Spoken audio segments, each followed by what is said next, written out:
Hey everyone, welcome to part 2 of making character sheets for my characters, and because this is part 2, I would suggest taking a look at the first part. The first part will explain the main characters in the book, as well as some mechanics in the world building. This video will mostly be talking about the world building of the story, as the backstories to these guys I'm still somewhat playing with. For a quick rundown of the story, 3 characters go to a school that trains warriors and tries to keep peace between the 3 races, dragons, humans, and elves. However, this peace is being disrupted by the prince as he pushes new laws. So that's pretty much the bare minimum when it comes to the story. A better summary is down in the description. But now that I got the quick rundown done, let's go into a bit of the art. All of my character sheets are 1 full body, 2 half bodies with a side profile, and finally 1 profile. The 3 characters I'm drawing today is my human character Will, my elf Theo, and my dragon Avery. These character designs didn't really change much from the original concepts, except for a few pieces here and there. I had already redesigned Will a while ago, so I'll put his previous designs up to show you guys. So, now, the first things first, and that is the humans of this world. The humans of this world live in a place called the Second Country. Now, it does technically have another name, but I'm currently in the process of finding another because I made one and it sounded way too much like another thing in the book. So, yeah, fun. Now, most humans are normal, but what you would call normal in a fantasy world. But a few has a strong enough magic power where a mark will appear on their skin. I did a bit more of this into the previous video, so that's all I'm going to really say about marks. Humans are seen as the weakest among the 3 races, but they can hold their own in a fight. One of the skills of a human is to harness magic into their weapon. This allows them to boost their attacks, and in some cases use magic similar to the other races. These guys are pretty good at blacksmithing, and like the others, they do harvest their own crops. They actually have a festival dealing with this called the Harvest Festival. Creative, yeah, I know.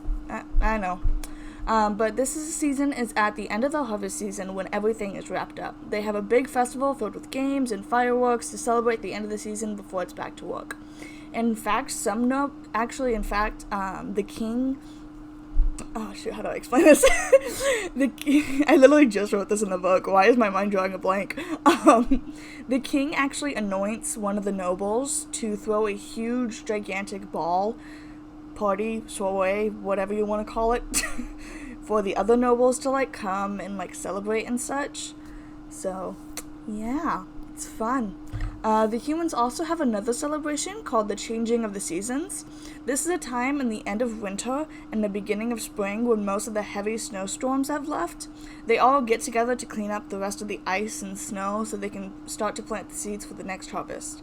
Everyone is expected to participate, but not everyone really does. So yeah, that's always fun. Although now that I'm looking at this, I do realize that where they are on the map, it doesn't really make sense that they have a lot of snow. So I might have to change that.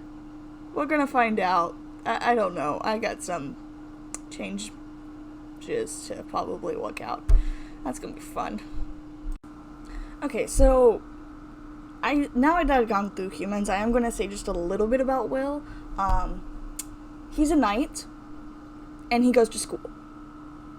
And he's like the right-hand man of the prince. That's pretty much all I can really say. But, yeah. That was Will. Oh my gosh, that was so descriptive, I know. But... Oh, now it's time to go on to the one race that took the longest to figure out magic-wise, and that is dragons. This race took me the longest to figure out because I had an idea, and it kind of fell through, but not fully.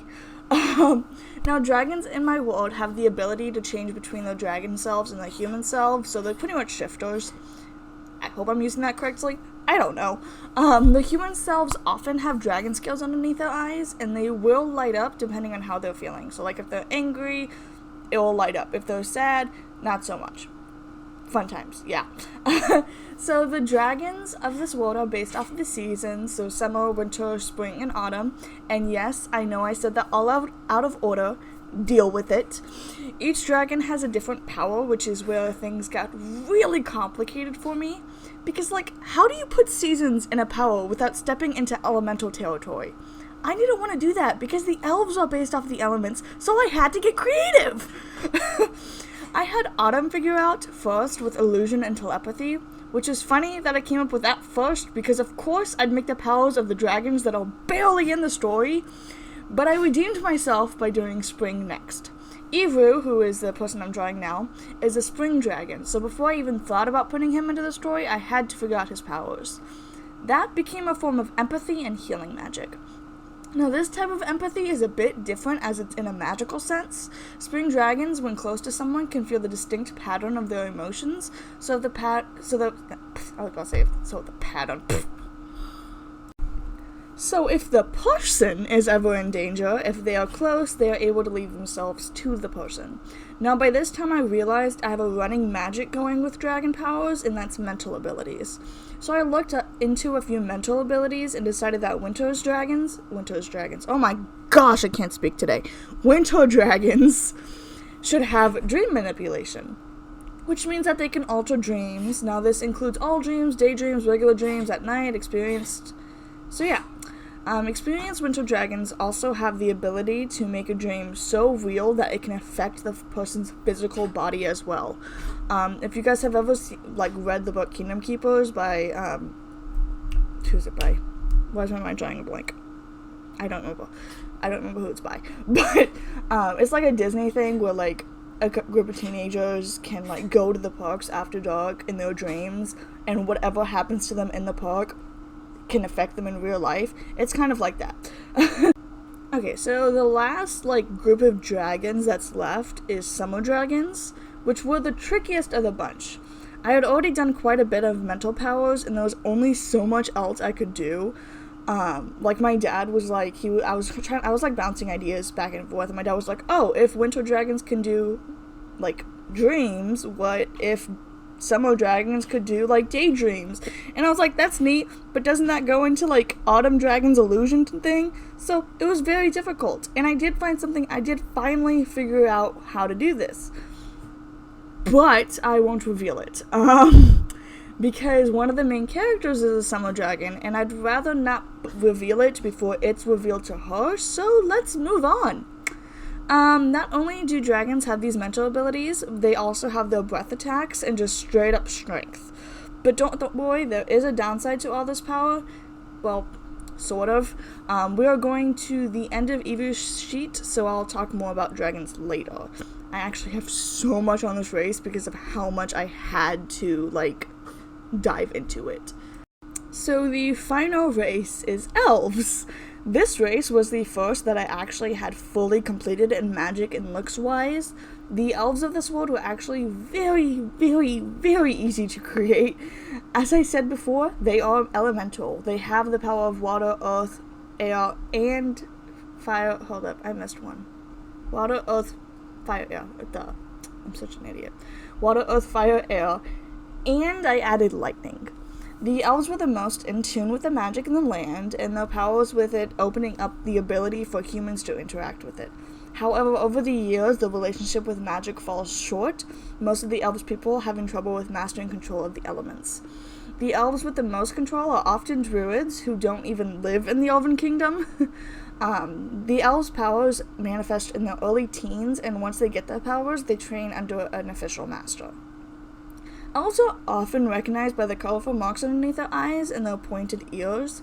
Typically, female elves have shorter markings underneath her eyes, while men have long marks that go to their chin. They are very acrobatic and very formal and respectable race. Respectable race. Oh my gosh, I really can't speak today. Now, I did say that the elves have trouble mastering control, but that's not entirely true. They do have control, they just don't have the ability to reach their full potential, unless it is during the Festival of Lights, which is a huge festival with a lot of stuff that I really don't want to get into right now, because I still haven't fully figured it out. Actually, no, I did! Never mind. Ignore me. I don't know what I'm doing. The elves celebrate this holiday during the spring. It lasts a week, and many different elves come to the main forest, which is Nivelwood, to celebrate the glowing lamps in the forest that show up during this time. Whew, that's a lot. These Glowing lamps show up every year, and they multiply depending on the elves that show up. The elves celebrate the lamps due to the rich and raw magic that is held within them and the possibilities it holds. With these lamps, elves can reach a higher level in their powers and use techniques they never even used before. Another kind of celebration that the elves have is called the Grandam Fair. It is a competition held in the Elven territory for the kingdom. Nicholas Grandam, a lightning elf, wanted to bring people and inventors together to show off what they've been working on. Anyone can join, but only a few people are picked to actually have their inventions funded. So that's fun. Now, I didn't say anything about Evu because I didn't realize how long the dragons would take up. But Theo is the person I'm drawing on the screen right now, and he is a water elf who is a physician in training underneath one of my main character's moms. So yeah, that's pretty much all I gotta say about him, other than he's a dagger user, and he was the easiest to make a design for, so that's always fun. But yeah, that's Theo, and the guys. Hope you enjoyed. I have more to say, but I'm waiting till the sheet is done. Yeah, I'm just gonna enjoy the rest of the sheet.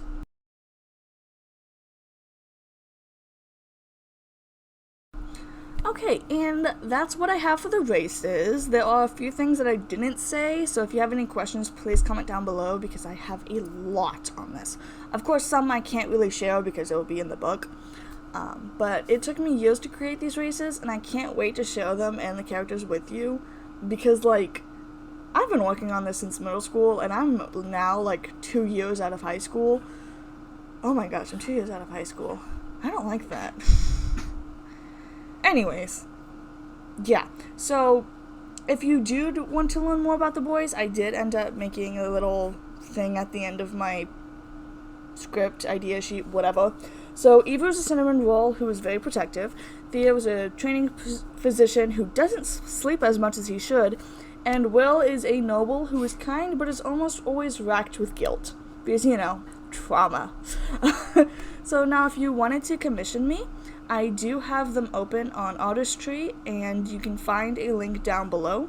I upload on YouTube twice a month now, and I am currently in the process of building my Instagram. Maybe. I don't know. I haven't posted on Instagram in a while. I probably should get to that. I post TikToks twice a week if you want to see more, and I'm also trying to post some more shorts on YouTube. I just don't because I don't know why I don't. I literally have it on TikTok. I just have to transfer them over. If you want to learn more about these characters, you either have to wait for more videos and shorts or wait for the book to come out. I am currently on chapter 20 out of 51, because I finally got the chapter outlines done. Yay! But yeah, so have a blessed day or night, and I'll see you guys next time.